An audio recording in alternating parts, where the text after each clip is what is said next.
Hey friends, it's good to be back with you. Today it's time to start talking about how to vectorize calculations in MATLAB. Now, this is not obvious and it may be something you haven't heard of before, but it's pretty handy and it's worth learning.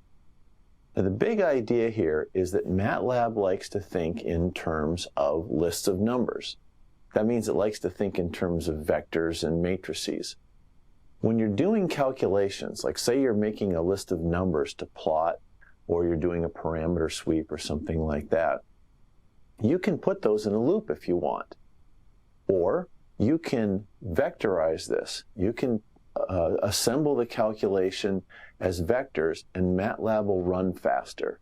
So let's see what this would look like. I'm going to write this on my board first, and then we're going to go to my computer and see how it works in MATLAB. And we're going to time it to see how much time we save. Here we go. So let's take a really simple equation. Now, as far as I know, this doesn't mean anything, or at least it doesn't mean anything very important. I picked it because it requires a lot of calculations here, okay?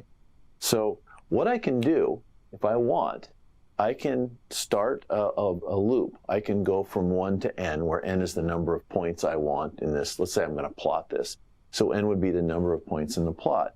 And every time I go through the loop, I'd find a value of x, square it, then divide it by x squared plus 1. Then I'd go to the next value of x. I'd go around the loop again.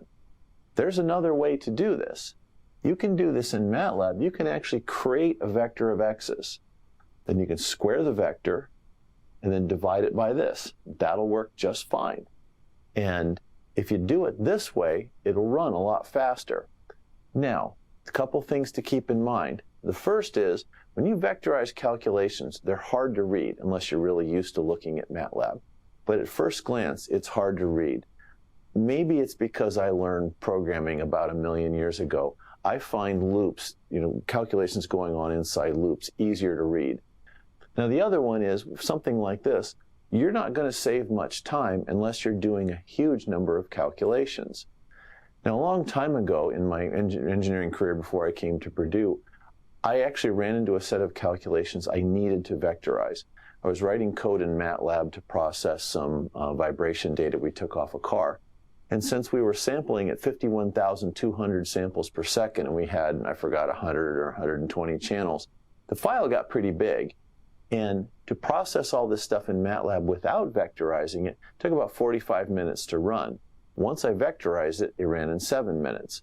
So without vectorizing, it was to the point it wasn't practical. We almost, if the files got too long, this just wasn't going to be something we could do in any kind of production sense.